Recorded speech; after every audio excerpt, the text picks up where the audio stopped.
Well, good morning, everyone, and welcome to Mind the Moment's Tuesday morning. We are at Thursday morning mindfulness session brought to you by Harvard Pilgrim Healthcare. This is a place where we invite experienced mindfulness instructors to talk with us about what mindfulness means to them and also to discuss as a community how we can incorporate these practices into our daily lives. I'm Suzanne Rowe Palacino, and I am here again and so happy to be here again with Greg Topakian, longtime meditator and mindfulness instructor. So happy to be here with you again, Greg. Good morning. Back at you, Suzanne. Nice to see you again. Yeah. So today we will do our regular thing. Tara is off for today, and Greg was wonderful enough to jump in. And so we'll start off with a question for the group.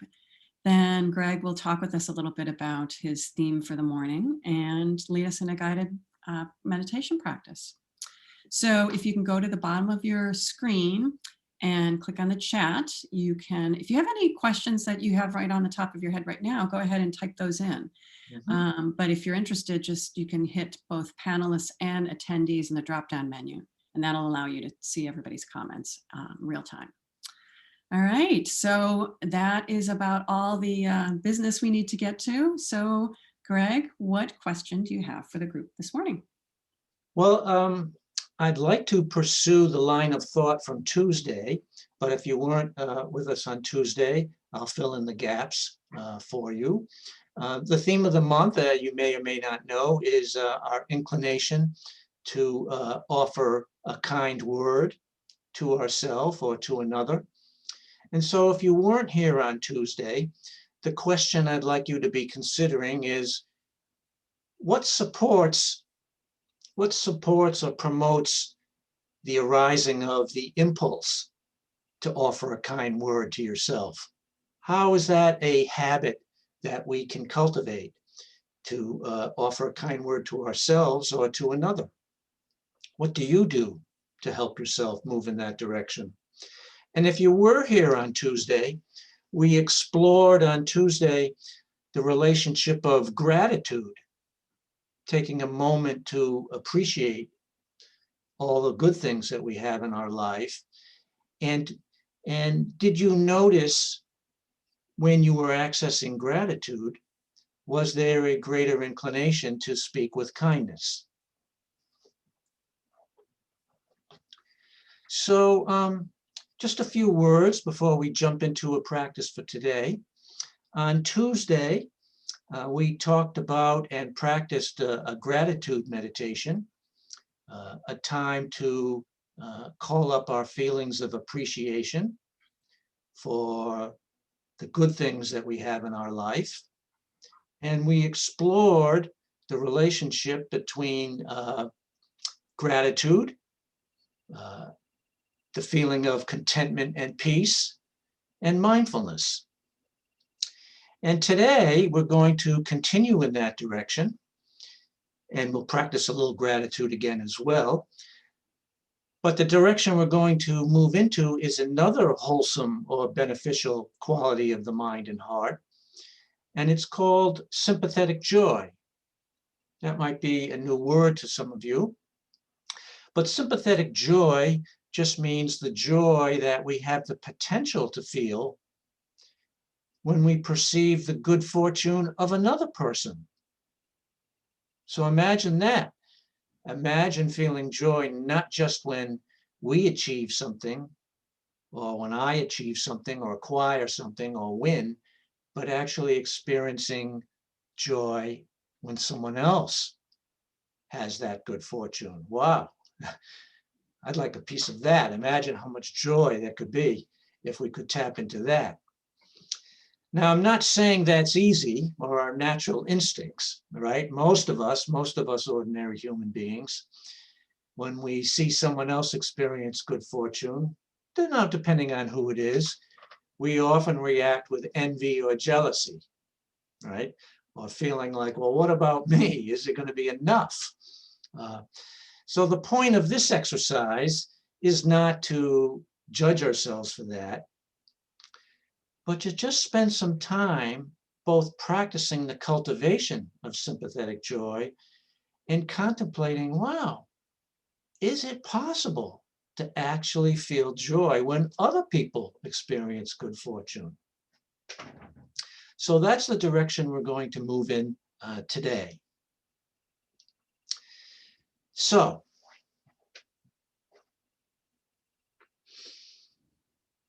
I'll invite you now to close your eyes if you're feeling comfortable doing so, and just turning attention to the body sitting, to your posture.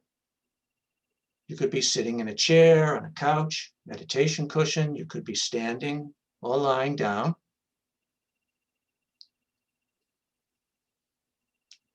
And bringing your awareness to the sensations in the body.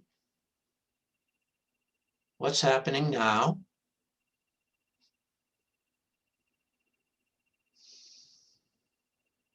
Perhaps turning attention to breathing, feeling breathing in the body.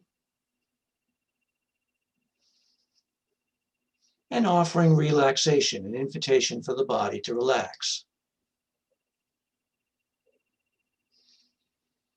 So how might we cultivate this quality of sympathetic joy? Well, what's often suggested is the first step is to just consider offering a hope, an aspiration, and an intention to cultivate sympathetic joy. We can't just will it to happen, so it's not just to create the intention to have it happen. That's a little bit too much pressure in the beginning, but just to have an aspiration to experiment with the cultivation of sympathetic joy. What might it feel like to play with it, to see what it feels like? Second step is to first tap into gratitude for the good things you have in your own life. The thinking is that if we can rejoice in our own life, we're more likely to be able to rejoice in the good fortune of another. So if you weren't here on Tuesday, let me just offer some suggestions for tapping into a couple minutes of gratitude practice. You might call up one or two or three dimensions of your life. Something like perhaps your physical health, not that you expect perfect physical health, but hey, look, we're all here, we're present, we're breathing, we're sitting, we're engaged.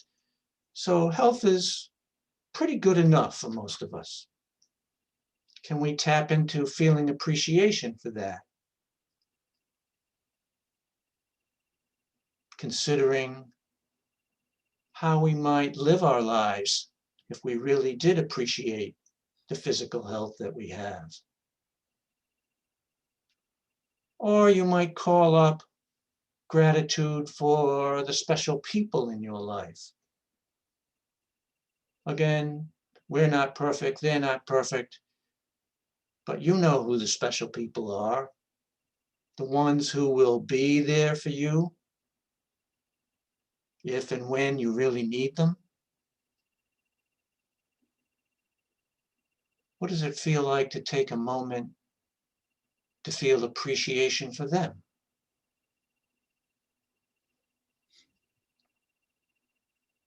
How would you act? How would you live your life if you really did feel gratitude for them? Would you listen better?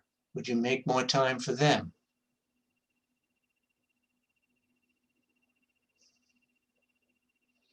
Another dimension might be for all the things that you have in your life. All right, we don't have the best house or the best car, but look we have a roof, we have heat, we have running water, we have hot water, what a treat, food in the refrigerator.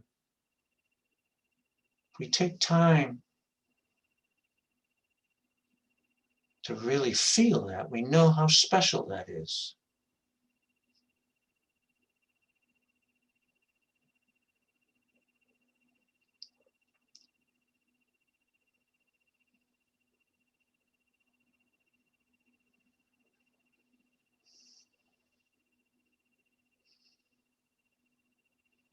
And now we'll turn to cultivating joy for the good fortune of another person.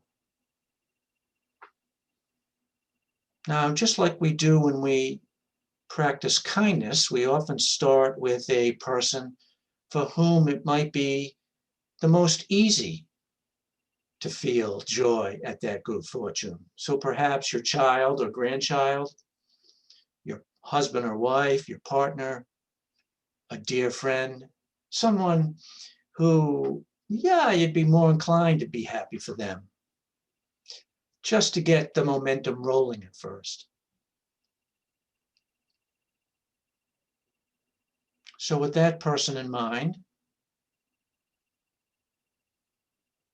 we might say to ourselves some words like the following: how wonderful it is that things have turned out so well for you.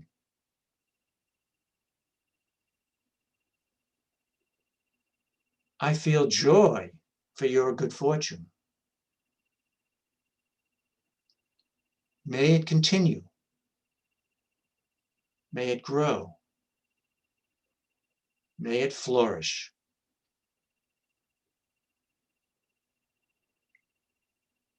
How wonderful it is that things have turned out so well. It really makes me happy to see that. May it go on for a long time.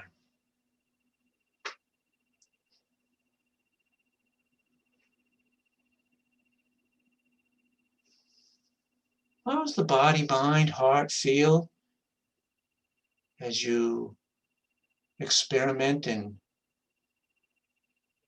feeling the joy and contentment of the good fortune for this dear person to you?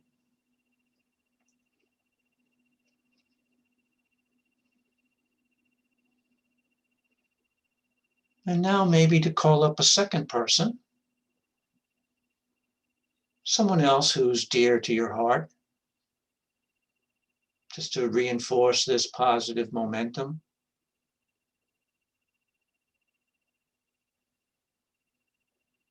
Someone else who's recently experienced good fortune. How wonderful it is that things have turned out so well for you. I feel joy for your good fortune. May it continue. May it grow. May it flourish.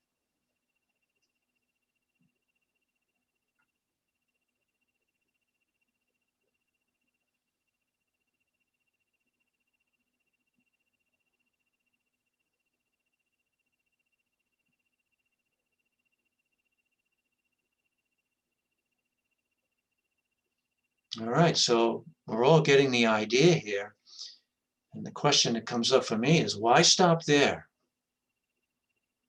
Imagine if I could even be just walking around the block or in the supermarket,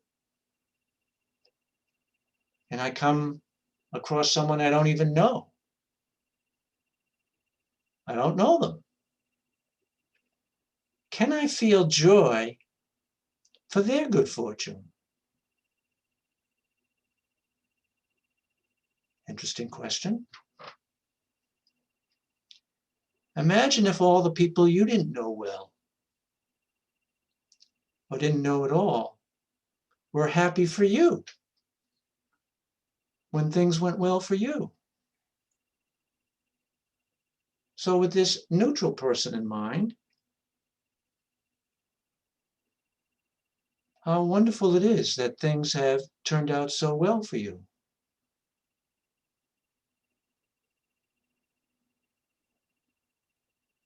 I feel joy for your good fortune.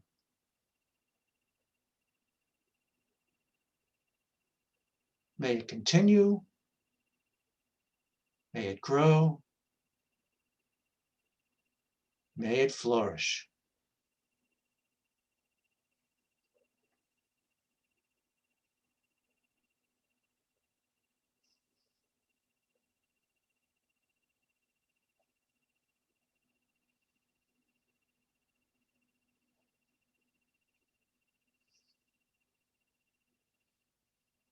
And finally, I'll invite you to call up someone who's a little challenging for you.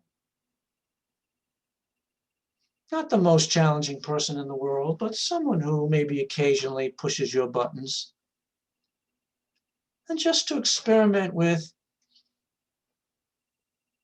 attempting to call up sympathetic joy for their good fortune. Now, we don't expect miracles here, so this is just an experiment in life. But rather than feeling or hoping for the negative for them, what about even considering experiencing happiness for them? How wonderful it is that things have turned out well for you. I feel joy for your good fortune. And may it last a long, long time.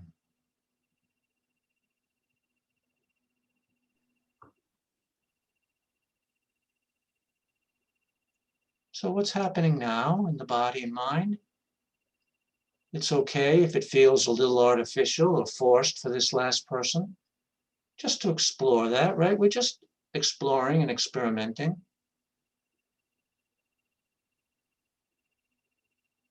Wondering how we might train this mind to help us live more effectively and with more contentment and peace.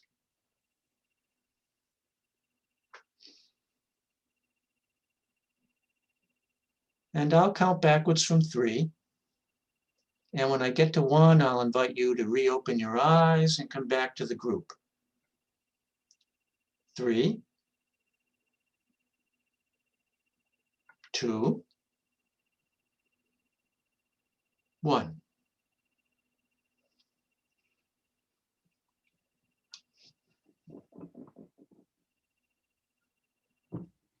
Thank you, Greg. Mhm. People are very appreciative of these different, someone mentioned that they were very appreciative of the different modalities that we offer. So there are different ways to enhance our practice, and this is definitely one that people may not have had access to before. So I think I appreciate it. So I think it's appreciated by the group as well. Yeah, there are so many, I call them applications of mindfulness, or the other half of mindfulness. It's both about training the mind to be settled and to just pay attention to what's happening. But there's also a path that resonates with mindfulness to consciously attempt to cultivate wholesome tendencies, wholesome habits, like kindness, compassion, like sympathetic joy, patience, resilience. And the thing is that for these qualities of mind, we start off by declaring a hope or an intention, but it requires a little more than that. It actually requires practice, just like learning a new physical technique or physical routine requires practice, so with the mind. But the good news is that it can happen. We can actually reshape our habits, our tendencies. Yeah, and someone has asked a good question.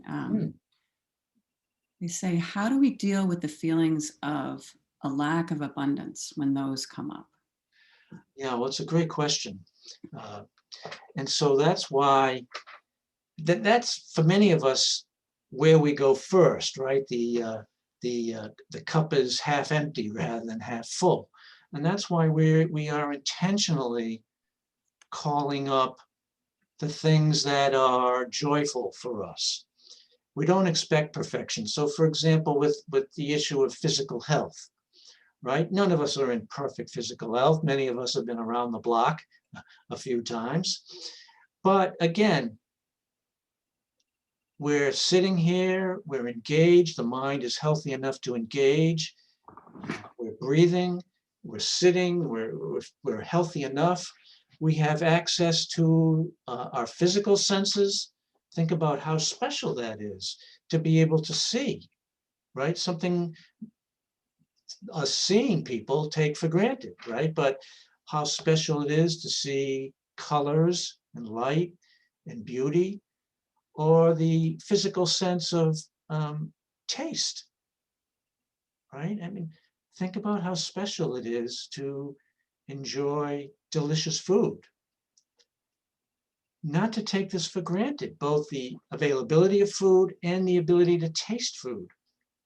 So many really quote unquote ordinary things are quite special. And all we have to do is turn on the news or be aware of how people in other uh, underdeveloped countries live to realize, that we have a lot of things. I imagine that each one of us has at least one or two or three people that we know are there for us in our times of need, even if sometimes the relationship is a little rocky, uh, but they'd be there for us. Well, that is something to have that type of connection with someone. So maybe it takes a little effort, but it's an effort worth taking. Um, and here's the thing, the more often we practice with these wholesome qualities of mind, like gratitude, the more naturally they will arise spontaneously for us. In other words, the activities we engage in become more likely to show up in the future because the mind is orienting in that way. It's a great question. Yeah, and it's similar to, I agree that it's similar to the meta loving kindness practice that at first that can seem, um, a little artificial, but maybe that could help with these feelings of lack of abundance, is going back to the basic practice of sending yourself feelings of well-being. No, absolutely. And it helps to stay in the present moment. In other words, take a hot shower and be in the present moment. Now, many of us, we take a hot shower and we think, well, this is a time for me to plan my day. And maybe some of what you have to do in the day is work, or you're not looking forward to it. Oh, well, how about just being awake and aware of what's happening in the moment when you're taking a hot shower? Well, I don't know about you, but wow, feeling that hot water on the back, on the top of the head, my neck, it's pretty special, really, and how easy it is to miss it. Mm. And suddenly you've turned the water off, and okay, and then you're drying. Well, you just had a chance to have a hot shower. All you have to do is be traveling somewhere where there isn't hot water to know, wow, that's a big deal. Um, so it's the little things and not letting the mind take you into the future about things you might be worried about, and just bringing it back right to the present moment. What's happening now? Just even putting your hands, washing your hands, feeling the sensation, even washing dishes.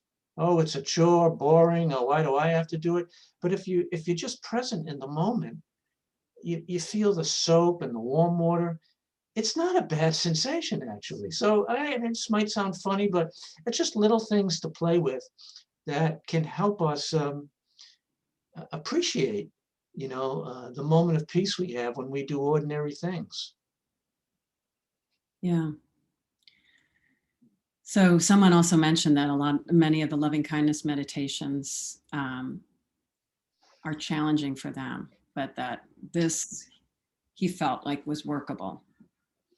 working with other people's, Yeah. joy. So And start with something that's is easy to begin with, like when Suzanne and I were talking about it before you folks joined us. She was saying, "Yeah, well, it's a lot easier for me if I think about doing that with my daughters." So start there. Start either with a kindness practice or gratitude, a sympathetic joy, where it's easy just to get the momentum going, and then when it's the right time to sort of move to the edge a little bit, right? Don't overdo where you're, likely to feel fake or anything, but just sort of play it right. Reshaping habits takes time, but the evidence is really strong that we can reshape our emotional and psychological inclinations. But it takes awareness and goodwill and practice and yeah. time. Well, this is wonderful, wonderful practice for us, and we really appreciate your guidance on it. Oh, my We have pleasure. come towards the end of our session.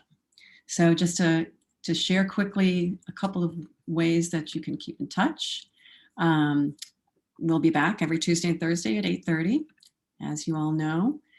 Please join any virtual fitness classes that are on our website at Living Well at Home. Either yoga, Zumba, or wellness webinars are available. You can also visit us on mindful.org/pain for pain management resources, both in English and in Spanish. You can hook up with us on Facebook and also see older sessions on our YouTube channel, Mind the Moment. Just click on the video tab to see some of the older sessions. And you can also see some of the sessions that Tara has done interviews with researchers in the field. So on that note, I'd like to send it back to Greg to help us to wrap it up with additional small practice. Well, thank you. So I'll invite you now just to find a comfortable position for yourself. And again, turning attention to present moment sensations in the body. Noticing breathing, offering relaxation. And we'll close with a short practice. For all of us ordinary human beings, living in this world of tremendous uncertainty and feeling all types of feelings, may we all be safe and protected. May all beings, all of us, be healthy and happy. May all beings feel the love and support of the people who care for them, for us. May we all learn how to offer kindness and compassion to ourselves in our times of need, and also to those around us in their times of need. May we experience this one moment of peace.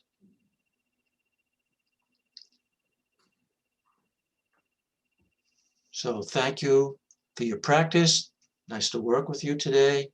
Look forward to seeing you in the future sometime. Take Great. care. Thank you again, Greg. And thank you everyone for joining us. We'll see you again soon. Yes, bye-bye now. Bye-bye.